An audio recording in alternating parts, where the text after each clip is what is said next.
Bismillahirrahmanirrahim. Assalamualaikum warahmatullahi wabarakatuh. Alhamdulillahilladzi bi ni'matihi tatimmu shalihat wa shalli wa sallim ala sayyidina Muhammadin wa ala alihi wa sahbihi ajma'in. Rabbi shrah li sadri wa yassir li amri wahlul 'uqdatam min lisani yafqahu qawli. Shadaqallahu a'lam. Alhamdulillah, Allah masih memberikan banyak nikmat kepada kita. Nikmat sehat, nikmat umur, nikmat terbesar adalah nikmat iman dan Islam. Mudah-mudahan nikmat itu senantiasa terjaga di dalam diri kita sampai ajal menjemput kita semua. Bapak Ibu hadirin dan yang saya hormati para ketua DKM beserta seluruh jajarannya. Masjid ini kecil, tapi pionirnya yang besar. Berawal dari sesuatu yang kecil, kalau dimanage dengan baik, insya Allah akan menjadi besar. Nah, sebagaimana disampaikan bahwa tahun ini adalah program MUI dan kelurahan dalam rangka mengunjungi atau bersilaturahim di masjid-masjid yang tahun kemarin belum sempat dikunjungi. Jadi setidaknya ada 10 masjid yang tahun ini insya Allah akan dikunjungi. Termasuk salah satunya adalah Nurul Kifah yang tahun kemarin belum sempat kita bersilaturahim.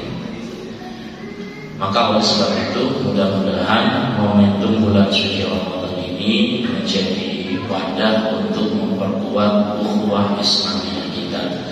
Karena salah satu misi yang diemban oleh MUI adalah bagaimana menyatukan umat Islam dengan berbagai macam perbedaan-perbedaan yang ada.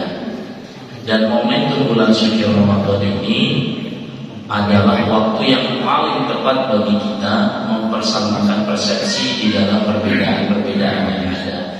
Tadi Pak DKM di sini tarawihnya 23 bagi dengan enggak.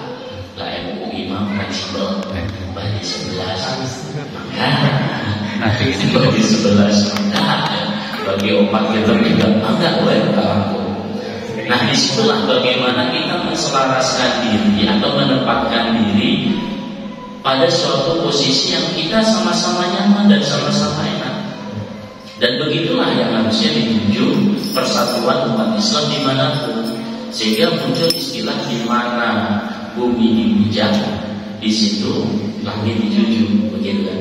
Nah, artinya kalau perbedaan-perbedaan yang terjadi di dalam kegiatan mengisi bulan suci Ramadan jangan dijadikan sebagai sesuatu perbedaan yang sampai pada titik akhirnya nanti umat Islam menjadi terpecah belah.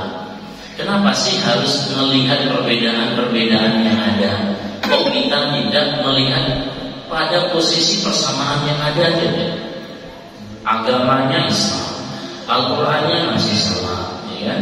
Kiblatnya sama, nabinya sama, ya kan?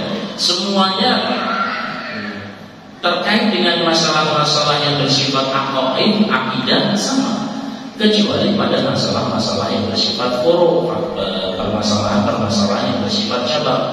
Dan permasalahan yang bersifat cabang ini diperdebatkan sampai kapanpun tidak akan pernah ada titiknya, sampai lagi kiamat. Karena ini bagian daripada pemahaman.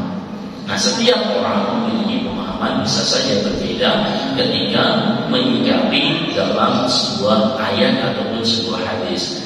Maka kita perlu sampaikan di dalam menyikapi sebuah perbedaan ada 3 hal yang harus kita pahami. Yang pertama ada yang disebut dengan ikhtilaf afham. Ikhtilaf afham itu apa? Yakni orang yang berbeda di dalam memahami sebuah konteks baik ayat ataupun hadis. Hadisnya sama, tapi konteks memahaminya yang berbeda. Kita ambil contoh. Ada orang yang tahiyatnya dari awal digerak-gerakin. At-tahiyatul mubarakatus shalawat. Gitu kan? Petak-petak gitu. Dari awal. Kemudian ada yang mulai asyhadu an la ilaha illallah baru digerakin. Ada yang digerakin dari awal cukup sekali. At-tahiyatul mubarakatus shalawat tidak digerak-gerak. Padahal dalilnya sama, ini berkaitan dengan yuhaqqiquha. Tapi dipahami oleh beberapa ahli tafsir berbeda-beda di mana dan kapan letak mulai dikirakannya. Ini bagian daripada istilah sama dan itu masih ditolerir dan diperbolehkan sehingga tidak ada masalah. Misalkan dalam jamaah ini ada yang bertekan dari awal, ada yang la ilaha illallah, ada yang pas at-tahiyatul mubarakatuh, tidak masalah karena itu bagian daripada ikhtilaf sama. Yang kedua ada yang disebut dengan ikhtilaf tanawu namanya. Ikhtilaf tanawu ini ada dua hadis atau lebih daripada beberapa hadis seolah-olah memiliki persepsi yang berbeda padahal tidak. Sama-sama dua-duanya sahih. Kita berikan contoh. Ada orang yang ketika berdiri dari rukuk tidak bersedekap lagi dan ada, ya, terlepas ada anggapan hadis itu lemah ataupun sahih atau mutawatir, itu bagian daripada penilaian dari ulama hadis. Ada juga yang berdiri i'tidal tangannya diluruskan, ini bagian daripada ikhtilaf tanawu. Ada dua hadis atau lebih daripada beberapa hadis yang sama-sama berkaitan dengan masalah ibadah dan ini pun diperbolehkan. Nah, yang tidak diperbolehkan yang mana? Yang ketiga yang disebut dengan ikhtilaf qadha namanya. Ikhtilaf qadha adalah yang satu ada dalilnya, perintahnya, sementara yang satu tidak ada dalilnya. Kita berikan contoh. Dalil untuk mengangkat tangan ketika takbiratul ihram itu yang sahih. Pertama, sejajar dengan daun telinga. Yang kedua, sejajar dengan bahu. Dua-duanya sahih dan kita mau pilih yang mana? Monggo, mau sejajar daun telinga atau sejajar dengan bahu. Yang tidak ada mah yang di atas kepala. Nah, itu jangan mengada-ada. Maksudnya begitu. Yang ketiga inilah yang disebut dengan ikhtilaf qadha namanya. Jadi beribadah itu diharamkan kecuali ada perintah yang memerintahkan. Sementara perkara yang bersifat mubah itu semuanya boleh dikerjakan. Contohnya makan. Makan itu hukumnya mubah kecuali kalau ada sesuatu dalil yang mengharamkan. Nah, berbalik dengan masalah ibadah. Yang ketiga tadi ikhtilaf qadha, yang satu ada dalilnya dan yang kedua tidak ada dalilnya. Maka mari kita bersama-sama belajar menuntut ilmu, sama-sama kita benahi apa yang kita lakukan dalam rangka meningkatkan kualitas ibadah kita. Ingat apa yang dipesankan oleh Al-Imam Syafi'i rahimahullah ta'ala, fabada'a bil ilmi qabla al-qawli wal amal.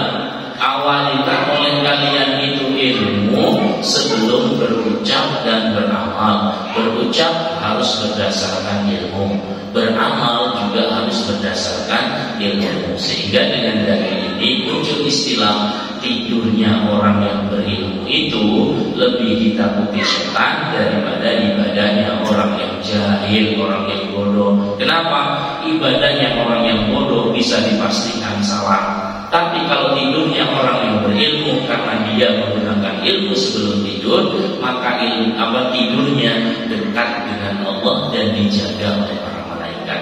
Maka yuk kita sama-sama, masih ada kurang lebih, ini malam keberapa ya? Kalau 7 berarti menghitung sisanya kurang 24 ya. Berarti menjelang Lebaran. Kalau sudah Lebaran berarti mudik.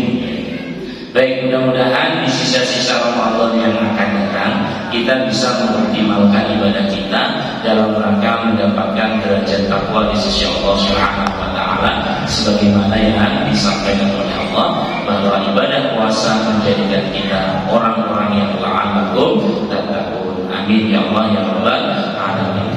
Usikum wa nafsi bittaqwallah wa fazal muttaqun. Wallahul muwaffiq ila aqwamit thariq. Wassalamualaikum warahmatullahi wabarakatuh.